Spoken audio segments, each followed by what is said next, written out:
I've just unlocked a new skill that you're going to want to learn as well. Now, I thought I was simply just reviewing this xTool D1 with extensions, but I had a project idea that took me on a massive rabbit hole.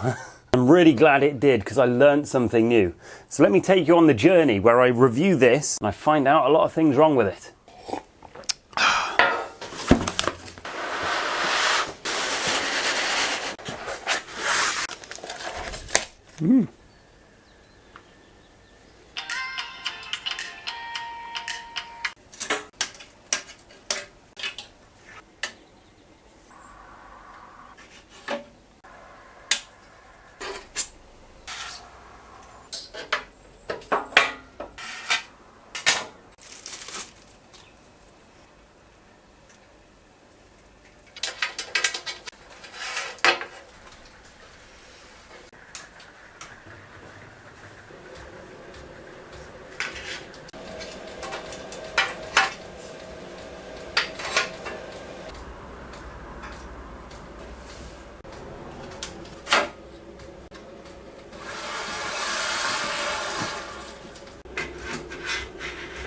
So as you can see, we've now got 900mm or 3 foot of extra bed size. But the width has remained the same at 430 or 17 inches.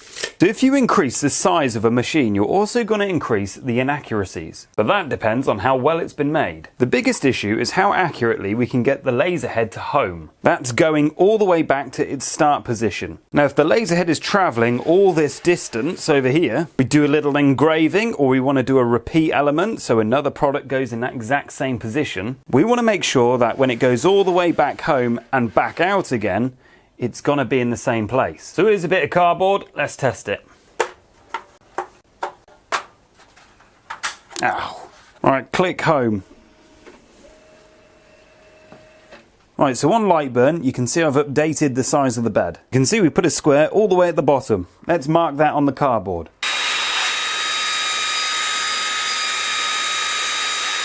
There you are, a square. That was at 10,000mm per minute at 30% power. Right, so I'm now going to randomly move it by hand. Oh dear. Then we're going to click home.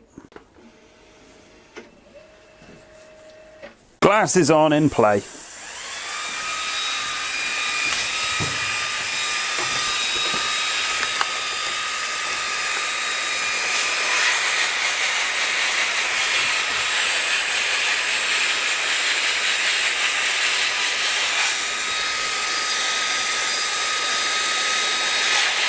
Well, I would say that's pretty good. Yeah, pretty darn perfect if you ask me. But it wasn't always like that. This is how it first came out. I was getting 2mm discrepancies with every pass. And that's because there's a big problem with the D1 which I happened to fix. So let me show you how I fixed it and hopefully xTool will fix it as well. It basically has everything to do with the cable management. I've tried the cables coming above, I've tried below, I've tried, as you can see, cable tying it down here.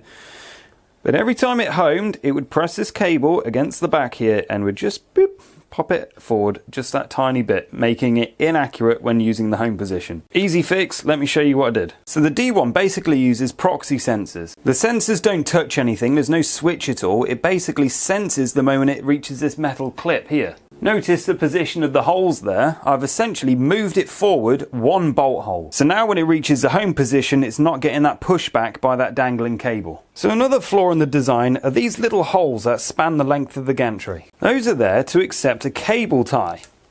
This is for the purpose of tidying the cable, but as you can see, it brings the cable out to the front here. So what happens when the gantry moves over?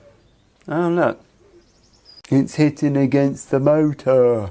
So as you can see, I've put some state-of-the-art duct tape under it instead. So now then, let's get into the benefits of why an extended laser is beneficial. I have here some reclaimed wood flooring. That one's got a nice tight grain to it as well. So what I'm going to show you is an incredibly cost-effective way of doing signage. So let's plane this up, go through the process, and then we'll work out costings and see if we can make a lot of money out of this.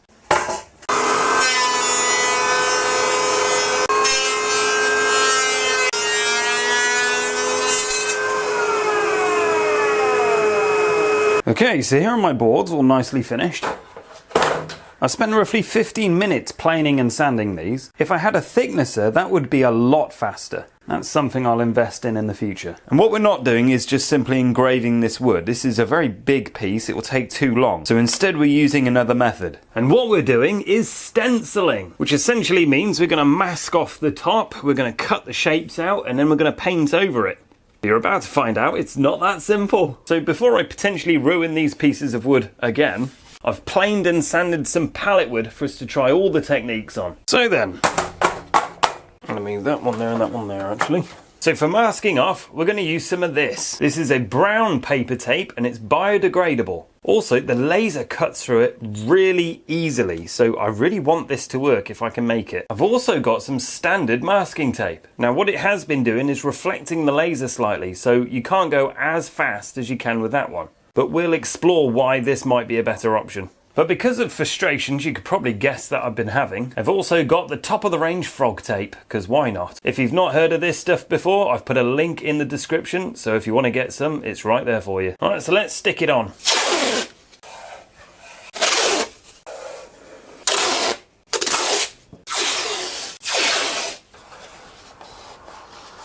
There we go, I've put it back in its box because believe it or not, it's moisture reactive. It's actually a patented formula that no other tape manufacturer can use. So then, let's cut some letters. So quick safety note, this is extremely dangerous. Always wear the correct safety glasses, probably not these ones, but get an even better pair if you can. And make sure you've got good air circulation. Or if you can, get a cover or good extraction. I have no idea what's in these tapes, it could be something dangerous. I have my garage door wide open and a powered air respirator. Let's begin.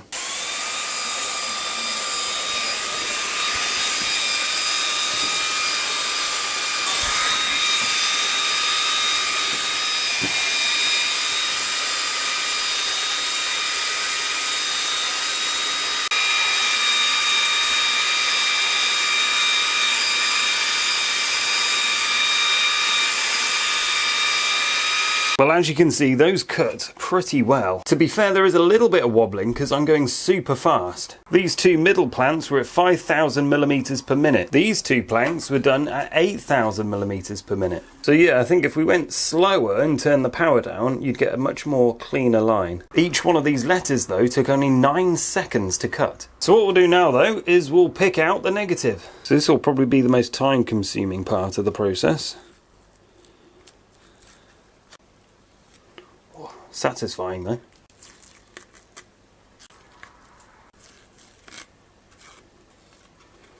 Oh, I love the contrast of that already. So looking at the froggy tape here, it's actually etched in really well. Initially, I'd be inclined to say you could go faster, but looking at the slight wobbling on the letter, you actually want to go slower, but with less power. I can just about pick a little groove in there. So now for the infill, I'm going to start with this. Because I want my sign to go outside, I thought an exterior paint would be the good option. But is it the good option? Alright, so I've got my black paint, a foam brush, let's get a bit of that. And yeah, we'll just dab it in there like that. Give it a bit of a brush, get any bubbles out. Yeah, job's a good one. So at this point, I imagine every professional painter or stenciler would react this way. Ah, no! Well, those that know, you know, you know. But just to cause you pain, we're going to continue the same thing on the other tests.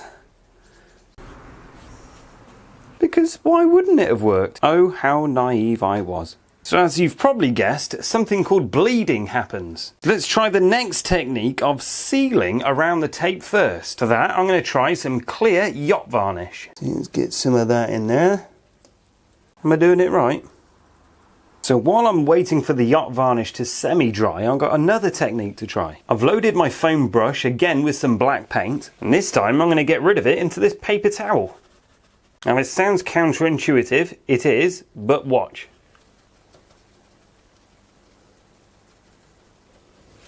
So essentially I've done a dry brush layer. I'm going to wait until that's dry and then do another coat.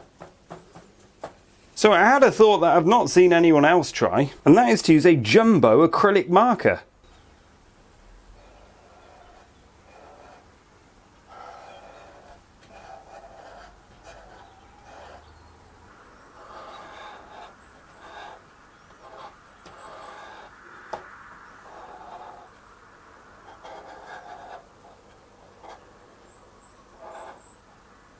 Now, this is my first time trying these and I've got good feelings about it.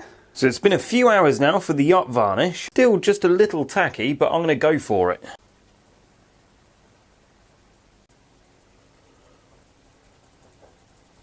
Right, so now we're about to begin the peel. On this board down here, I've actually put some more yacht varnish on these ones. I did the dry brush technique on this side, but what I want to do is allow this to fully cure, and I'm going to try some of the other techniques on top of this. So I'm going to put this to one side. Right then, let's begin with the brown tape. Right, so we'll start on this side, the first one that we did.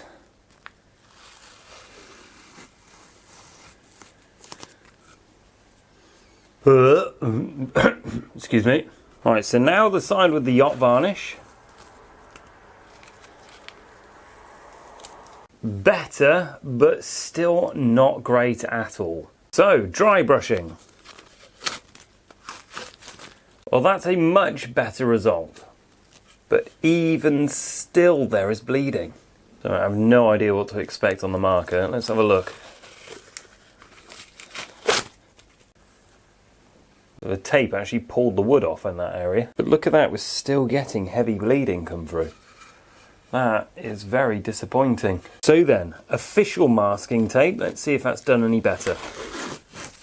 Well, masking tape does do a better job, but it's still not great. Right, yacht varnish. Meh. Dry brush.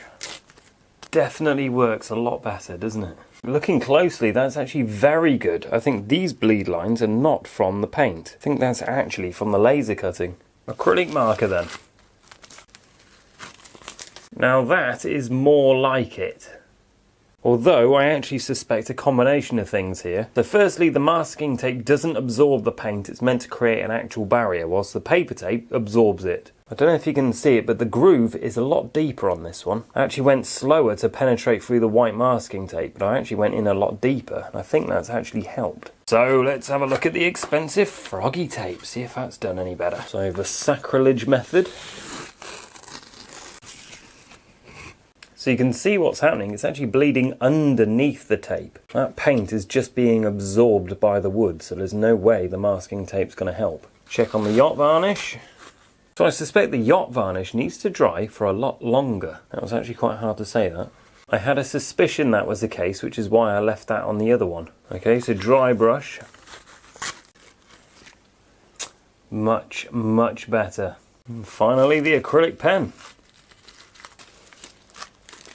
And that came out flawless. Look at that. So I think if you coated that in a varnish now, that would be fantastic. So I've been reflecting on the results of this. This is a couple of days later now. What I want to try now is spray paint. I'm going to do it the wrong way and the right way. I've got brush on acrylic paint. The reason being this is what most stencilers use, so we'll see if it's actually better. And I've got some Mod Podge that I borrowed from my daughter. This is a sealant designed for decoupage. It's 30 minutes between coats, but does take 4 weeks to properly cure. Well, we'll see if it works anyway.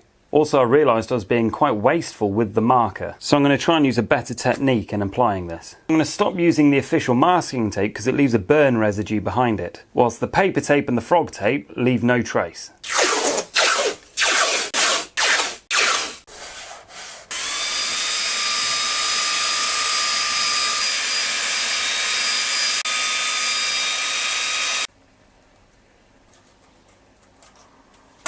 So I'm going to first apply the Mod Podge. We'll see how fast this cures and see if it will take normal paint as well. So whilst that's curing, let's paint over the yacht varnish.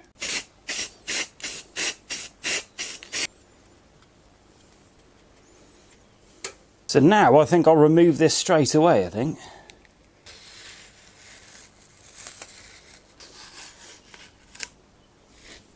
Right, so some disappointing results again. So this one was the dry brush technique without the varnish behind it. I was wondering if I was doing too thicker layers before, so I tried to be extra light with this one. But still no good, there needs to be a proper sealant behind it. So just going hell for leather with the spray obviously didn't work either, I was expecting that. I was curious if the yacht varnish though would give us some forgiveness, but it hasn't at all. Now you're probably thinking, why couldn't I have just coated the whole thing in yacht varnish and then do the process? But the problem is that you're going to burn through it with the laser. Same results on just brushing it on.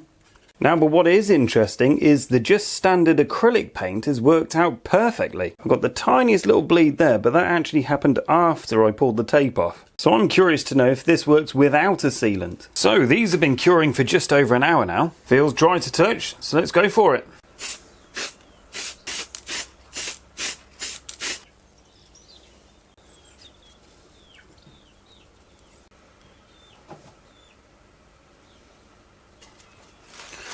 So let's reveal this one then.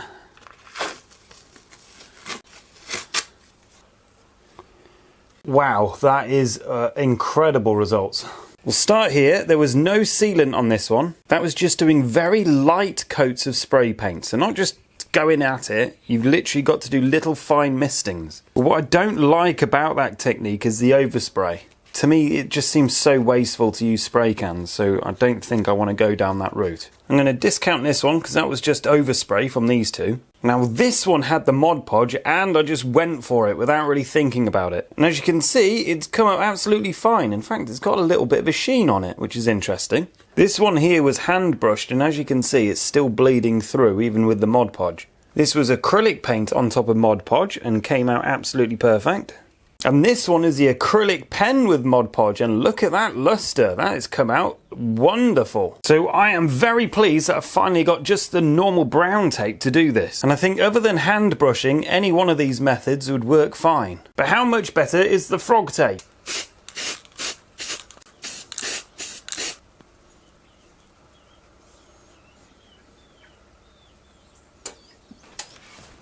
So let's look and make a decision then. Wow, I did not expect it to be that good. We've got flawless finish here on the spray dusting. But look here, I went all out with the spray on this one. Same goes for hand painting, absolutely flawless result. Acrylic paint came out fine also. And again, a lovely sheen and finish with the marker. So I'm seriously interested on what you guys think about this and if you've got any tips or techniques to share with everyone. There's a whole community of very skilled and experienced people, so I highly recommend looking through the comments. Just please be respectful. So final conclusion, Mod Podge is an excellent sealer. It works particularly well with the frog tape because it's water based, and that's exactly how the paint block technology works. So if you want to use oil based paints, these are the combination that you want to use, because the Mod Podge gives that excellent seal, but it reacts with the frog tape to make sure it's, you know, as good as it gets. However, understanding that the frog tape works with water based paints really well, I tried just using straight up acrylic paint. And that is the result. So no sealant, just acrylic and frog tape, absolutely perfect. It's a slightly matte finish, but to me that's absolutely fine, mainly because it's cheap. This side though, I tried the acrylic pen, and I used a technique to just use the edge of the pen like this, which meant a lot more acrylic came through and it did start to bleed.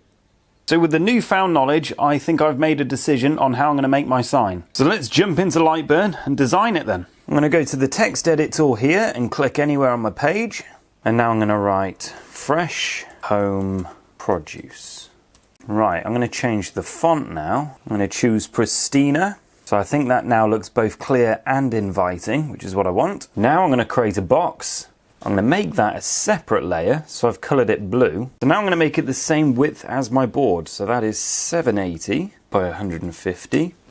And I've centered that also. So now I'm going to increase the size of my font to fit the board nicely. So now with the select tool, I'm going to select everything. I'm going to go to this top menu here and flip it 90 degrees. But rather than putting effort into measuring and guessing where this is on my gantry, I'm simply going to zero it on the home position and then I'm going to use the crosshair of the laser. So now I've aligned it with the top hand corner, this is now ready to go. So I'm curious how long this is going to take. So we're going to do a time and motion test also. For the design, we'll add about 5 minutes because it just really didn't take very long at all. Right, let's begin.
Done. And that, ladies and gentlemen, was under half an hour. I will, however, do some touch-ups here where the wood actually came off. Delicately fill that in.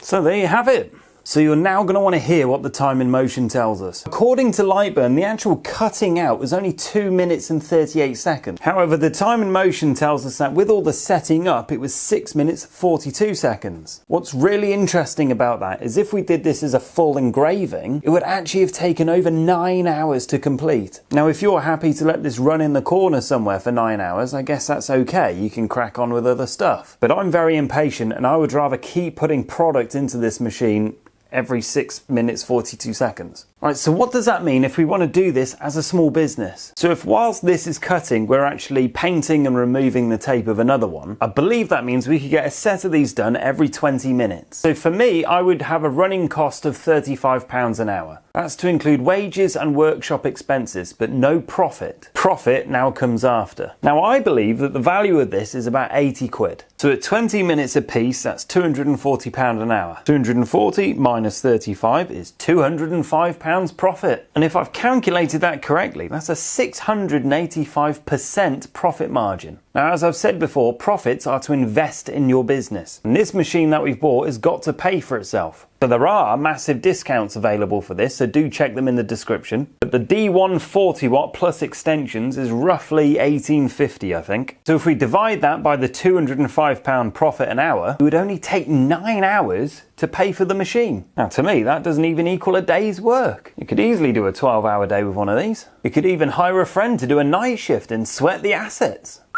That is some profit you can make there. Right, if you valued that information, then please do give this video a like. Leave me a comment on what you think, and if you haven't subscribed already, please do. It's absolutely free, but it makes a massive difference to me to be able to make more content. Everything I've used, including discounts, will be in the description. But can I encourage you now to be a doer, not a watcher, and get out there in the real world and forge for yourself a life worth living. And I'll see you in the next episode. Bye-bye.